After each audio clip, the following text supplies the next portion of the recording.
Hello everyone, welcome, or I guess welcome back to my channel. Today we're going to be talking about Min Jin and kind of just going through every possible controversy of hers that I could find. Couple disclaimers before we get into it. This video is for entertainment purposes only. Please do your own research. All of my sources will be cited in the description. I'm not a lawyer. I don't know anything about Korean law or really any country's law. Please do not send hate or attack anyone mentioned in this video. I have a little additional disclaimer. I will be covering allegations of over-sexualization of minors. I will not be showing any of the photos or videos which have been called into question. This is not to intentionally mislead anyone, but rather to not show portions of videos and photos which could endanger a minor. Anyway, so if you don't know who Min Jin is, Min Jin was originally well known for her work at SM Entertainment, where she began as a graphic designer and became one of the company's biggest creative directors. She's well known for her work with Girls' Generation, EXO, and Red Velvet. In 2019, HYBE brought Min Jin on to help rebrand Big Hit Entertainment into HYBE. Min Jin later, after this rebrand, worked under HYBE's subsidiary, Source Music, to create a group that would later become NewJeans. I'm going to pause for 2 seconds and explain how HYBE is set up, it will come up later. HYBE is run on a multi-label system, which means HYBE is the big parent company, and there's a bunch of little baby companies that are the music labels. So HYBE does a lot of things in the music industry, but specifically, all of their groups are run under their subsidiary labels, one of which is Source Music, another one is Adore, which Min Jin herself established to debut NewJeans under. Adore is where a lot of these controversies really are going to happen that we're going to talk about today. So I'm going to start by talking about all of the issues that happened while Min Jin was still at Adore, because spoiler alert, she has not been there for a hot minute. So first off, we have Min Jin's workplace harassment suit. In March 2024, Min Jin was fined 5 million Korean won for workplace harassment of an ex-Adore employee by the Ministry of Employment and Labor. The ex-employee alleged that she reported workplace sexual assault by a higher-up to Min Jin, and Min Jin sided with the higher-up. The employee has also stated that Min Jin berated her, called her names, and attempted to cover up the harassment. Min Jin tried to appeal the fine, but the courts upheld it. So next up, we have the allegations against Min of political coercion. So HYBE has accused Min Jin of telling Adore employees to not vote for the Democratic Party and reprimanding those who did. This is a violation of employees' constitutional right to political freedoms. HYBE submitted evidence to the court, which included a statement from an employee which stated after the election, if anyone said they voted for the Democratic Party, she'd call them in and scold them. At first I thought it was a joke, but after being yelled at for 3 hours at a time, I wondered if I'd even join the right company. Additionally, HYBE submitted Kakao Talk messages from 2020 in which Min Jin said, "Why did you vote for the Democratic Party? And if you don't have a party to vote for, you shouldn't vote at all, like me." Min Jin responded to this accusation by saying that she has been a supporter of the Democratic Party. She also shared photos of herself at a political rally calling for Yoon Suk Yeol's impeachment. She also shared an election day photo of herself with a blue bag in support of the Democratic Party. She also pointed out that the Kakao Talk messages were from 2020 before Adore existed. So the next controversy that has really followed Min Jin for a while is her taking inspirations and giving concepts to minors that people find to be inappropriate. So while working with NewJeans, Min Jin was accused of over-sexualizing the group members, as all members were minors during their debut, with the youngest member, Hyeon, being 14. Specifically, people found the videos for Attention and Cool With You, as well as the lyrics to Cookie, to be concerning. People found the outfits in Attention to be much too revealing, while Cool With You concerned fans because it had a scene in which the NewJeans members watched the two main actors of the video in what many consider to be an intimate scene or intimate situation, as well as watching the main actress strip. The lyrics of Cookie sparked backlash, as Cookie can be English slang for female genitalia, which makes the lyrics "just looking at my cookie will make you see, you can't just have one mouthful with me, you can have it if you want it, if you want it more, let me hear you say so," extremely inappropriate.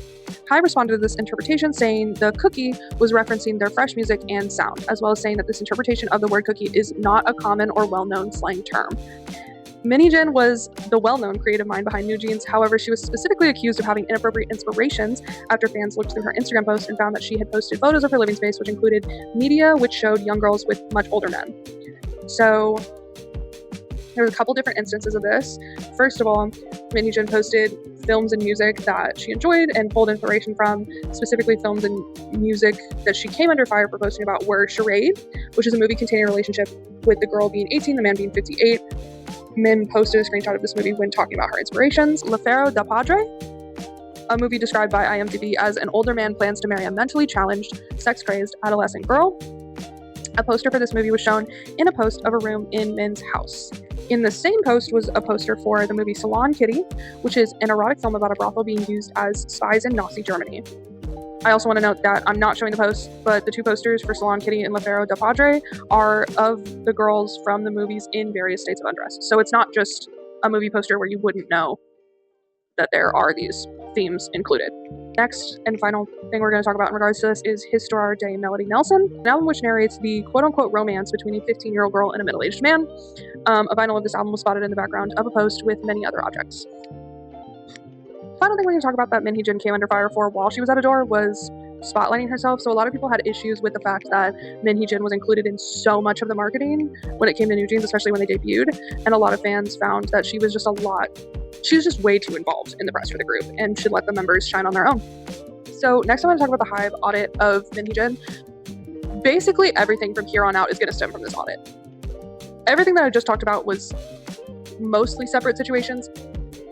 This is going to be like 7 different things that are all kind of the same situation, just spiraling out of control more and more. Anyway, so HYBE's audit of Adore. On April 22nd, 2024, HYBE confirmed it was conducting an internal audit of Adore CEO and New Jeans producer Min Hee-jin. On the 25th, HYBE made public their intentions to press charges for breach of trust against Min Hee-jin following the internal audit report. In a press conference about the audit, HYBE stated, according to the audit results, HYBE confirmed and secured concrete evidence that a plan to usurp management control was established under the direction of Adore's CEO. In the press release, it was alleged that Adore planned to take control of Adore's management from HYBE, reach out to outside investors, take legal action against HYBE. Also in the release, Min Hee-jin herself also allegedly told Adore management to sell their shares, and there was allegedly conversations about terminating artist contracts, voiding agreements, preparing for a public perception battle, and possibly attempting to bankrupt and take over Adore. This was all things that HYBE alleged in the same press release.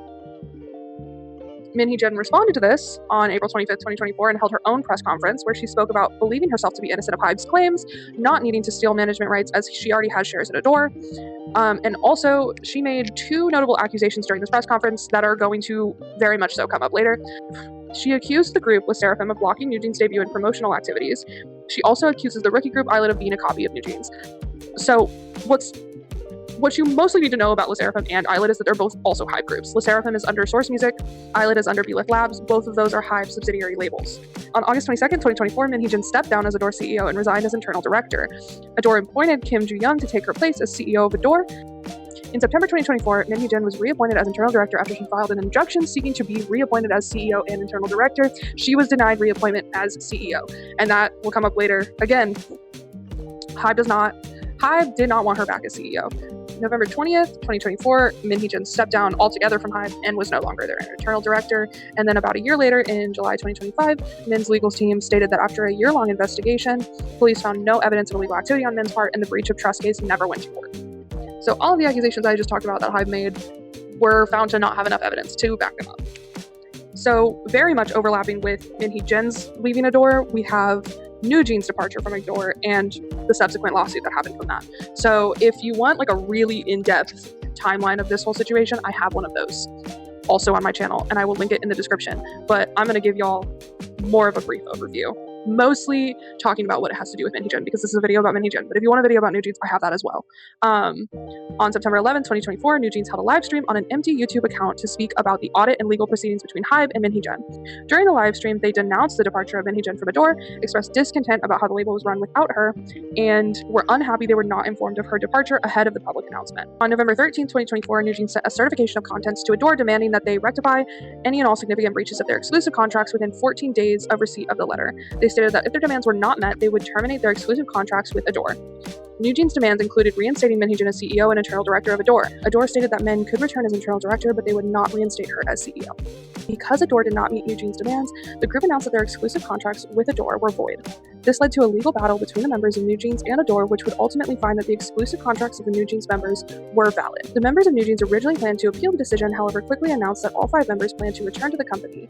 Although only Hyein, Karen, and Hanny are confirmed to be returning, with Minji's return still up in the air, Danielle will not be returning to the group. Throughout New Jeans' attempt at departure from Adore, Min Hee-jin has maintained that she has not been involved and that the members are acting of their own accord. However, there has been speculation that this is untrue. It is alleged that Min Hee-jin may have instructed member Hanny to speak at the Korean National Assembly.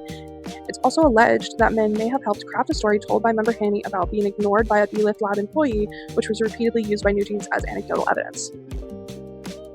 whether these allegations are true or not, Adore has brought charges against Min Hee-jin and a member of former New Jeans Danielle's family because they allegedly bear significant responsibility for causing this dispute and for the delays in New Jeans' departure and return. The case is currently ongoing. So the next controversy that Min Hee-jin got herself into is also related to her departure from HYBE. On October 24th, 2025, Min Hee-jin announced the creation of her new label, OOAK, Only One Always Known. This is an independent label, not a subsidiary of HYBE or another company. This was announced before the final verdict in the New Jeans case. There was a lot of speculation that New Jeans may have joined OOAK if they had been granted a contract cancellation. A fan narrative began that Min announced the label as a way of showing her support for the New Jeans members. However, Min has since voiced her support for the group's return to Adore. She is now developing a new group under OOAK. This will reportedly be a boy group. Many fans have felt that this was Min abandoning New Jeans. So we're going to go back to the press conference that Min Hee-jin did post being audited by HYBE, in which she made public comments about Islet and LE SSERAFIM. Specifically right now, we're going to talk about the comments she made about Islet. So following Min Hee-jin's public comments calling Islet a copy of New Jeans, VLive Labs filed a lawsuit for 2 billion Korean won for reputational harm and financial damages. Min Hee-jin then countersued for 500 million Korean won for emotional and financial damages. VLive Labs argued in court that Min Hee-jin intentionally began a public opinion war to damage both Islet and HYBE's images. VLive argued that this was part of a larger plan to separate New Jeans from HYBE. VLive argued that the statements were made to lower Adore's stock so Min Hee-jin could buy them at a lower price, allowing Min Hee-jin control over New Jeans. They also argued that Min Hee-jin chose to target Islet with plagiarism allegations as she knew it would be one of the most damaging allegations she could make. Another argument they made was that internal messages allegedly showed that the plagiarism allegations were created by Min Hee-jin originally, rather than the public or the media, and that this was the reason for the initial internal audit. VLive maintains Islet image was not copied from New Jeans. They also argue that Min Hee-jin chose to make the accusation in a press conference rather than privately in order to ensure the information was disseminated. VLive also argued that Min Hee-jin filed her countersuit as a private individual but made her statements as Adore's CEO, aka public individual. So Min Hee-jin's argument was mostly based on the idea that her remarks were opinion rather than factual. So she argued that she expressed concern of imitation after the public had already raised plagiarism concerns. Min Hee-jin also argues that VLive Labs made a lot of accusations of Min Hee-jin that they did not provide evidence of. Min Hee-jin also argued that when she called Islet a copy of New Jeans, she didn't mean a direct copy, but rather a stylistic imitation. She argued that many of Islet's stylistic choices were consistent with New Jeans: fonts, color palettes, composition, visual arrangements, CD design, and VLive did not sufficiently refute these claims. She also claimed that New Jeans materials were obtained and referenced by VLive while creating Islet's concept. VLive disputed this. VLive argues that similarities between New Jeans and Islet are common throughout many girl groups in the K-pop industry, and they've also argued that Min Hee-jin should not be the sole plaintiff, as the damages would be to Adore the company rather than Min Hee-jin herself. In the end, the court ruled that the dispute could not be fully resolved, stating that, based on reports examining Islet's performance shortly after debut, there were aspects that could be judged as similar to New Jeans, and that VLive Labs did not provide enough evidence to dispute this. Included in the evidence Min Hee-jin's side submitted to the court was a private Kakao Talk message between BTS's V and Min Hee-jin, where V says that something felt similar between Islet and New Jeans. BTS's V made a statement in response to the message being used in court, stating, "This is nothing more than a portion of an empathetic exchange with an acquaintance and a private conversation. I had no intention of siding with any particular side. I am just somewhat bewildered that this conversation was submitted as evidence in court without my say." HYBE also made a statement pretty much saying the same thing, little bit different wording. Fans were angry that V was being brought into an already messy situation, seemingly unnecessarily. In addition to the VLive court case, Source Music, another HYBE subsidiary label, also filed a lawsuit against Min Hee-jin for 500 million Korean won, following her comments that LE SSERAFIM's debut caused New Jeans' debut to be delayed. This case is still ongoing and just frankly has been delayed so much. It just got delayed like 6 months. So I'm going to talk about this a lot less than I talked about the VLive Lab suits because things are still happening with this lawsuit. But essentially, Min Hee-jin's argument is that she was promised New Jeans would debut as HYBE label's first girl group, but that New Jeans' debut was forced to delay so that LE SSERAFIM could debut. She also claimed to have personally selected the New Jeans members herself. Source disputes these claims and have shown proof that the New Jeans members were all Source trainees and none were scouted by Min Hee-jin. They have also argued that it was originally the plan to debut New Jeans first, but that Min Hee-jin delayed their debut in order to have them debut under her own label, Adore, rather than Source. LE SSERAFIM debuted when they had already planned to be debuting. Min Hee-jin responded to this and argued that When she said she personally picked the New Jeans members, she meant that she selected the members from a group of trainees, assigned their roles, and branded the group. She also argues that she did not agree to LE SSERAFIM debuting before New Jeans, but felt that there was no way for her to stop it. Her side also argued that New Jeans' delayed debut was due to Bang Shin-hyuk not providing music materials and concepts on time. Despite beginning around the same time as the B-Lift Labs case, the Source Music case has been repeatedly delayed, with the most recent hearing happening on June 12, 2026. The B-Lift case ended in February 2026. The most recent hearing was regarding new witnesses Source wanted to bring to the stand. These witnesses would allegedly have first-hand information as to the formation of New Jeans. Minheejin's side has argued that this would likely not add any additional information. It seems we will have to watch and wait to see how this case will end. The big controversy surrounding both of these lawsuits that I just talked about is the repercussions for Islet and LE SSERAFIM. So the main reason both of these court cases are so controversial is because these comments made by Minheejin have caused very large hate trains to be directed at both Islet and LE SSERAFIM, sparking long-term issues for both groups and creating fan wars. Both groups get consistent hate from New Jeans fans stemming from copying and delayed debut accusations. So we're on to the last lawsuit that I'm going to talk about today, which is crazy. So in 2025, Adore sued the video production company Dolphin Kidnapping Group for 1.1 billion Korean won in damages. The company had directed multiple New Jeans videos, including the ETA video. The ETA video was filmed as an ad for Apple and had two different cuts, one that the Dolphin Kidnapping Groups preferred and one that Apple preferred. The original music video posted by HYBE and Adore was the cut which Apple preferred. Dolphin Kidnapping Group posted the other as a director's cut on their own channels. However, HYBE did not give permission for this version of the video to be uploaded and asked for it to be taken down. Dolphin Kidnapping Group responded by taking down all New Jeans content from their channels. They were only required to take down ETA. They took all of them down. Minheejin testified in the case that she had given verbal permission for the director's cut to be posted and didn't understand what HYBE lost from the video, as there was not a loss of revenue, as anything with New Jeans music in it would make HYBE money. The issue with the cut being posted had to do with it being an advertisement deal with Apple, who were not included in the decision to post the cut of the video. So, in the end, Adore won the lawsuit, and Dolphin Kidnapping Group were ordered to pay Adore 1 billion Korean won. The damages claim against Dolphin Kidnapping Group's director was dismissed. That being said, what does this have to do with Minheejin other than that she testified? During the Dolphin Kidnapping Group case, Adore made additional claims against Minheejin, which sparked controversy. These include Minheejin allegedly overpaying Dolphin Kidnapping Group for 4 New Jeans videos, making up a quarter of the production company's revenue for the year. Adore paid Dolphin Kidnapping 3.3 billion Korean won for 4 videos in 2023. The average they were paying per video was 825 million Korean won per video, when most other production companies would have charged 200 to 300 million Korean won. At least that's what HYBE argues. So basically, HYBE is arguing that Min paid significantly more to Dolphin Kidnapping Group for those videos than most places would have charged for those videos. Adore also claims that Minheejin repeatedly approved contracts over 1 billion Korean won per video, much higher than the norm. Adore questioned if Minheejin overpaid for these videos in order to help Dolphin Kidnapping Group achieve higher profits, in order to fulfill a clause in their contracts with Kakao Entertainment requiring Dolphin Kidnapping to reach 18 billion Korean won in profits by 2026. Minheejin states that she was unaware of the contents of the contract between Adore and Dolphin Kidnapping Group, as she did not review it herself. That is my final controversy that I have for you. So I hope you liked this somewhat brief overview of every possible controversy I could find of this woman. Yeah, so many things happened, and I just spent like 6 months going over it, and then things kept happening, and then I had to stop researching because every day something new would come out.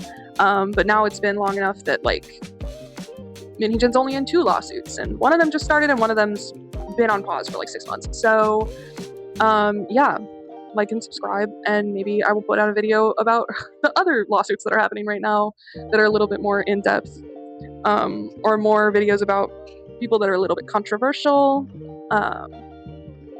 Yeah, anyway, hope you enjoyed. I hope you had fun. Hope you learned something. Maybe you did, maybe you didn't. Maybe you're like, why are you still talking? Shut up. And that's actually so fair. So I'm gonna be done now. Bye.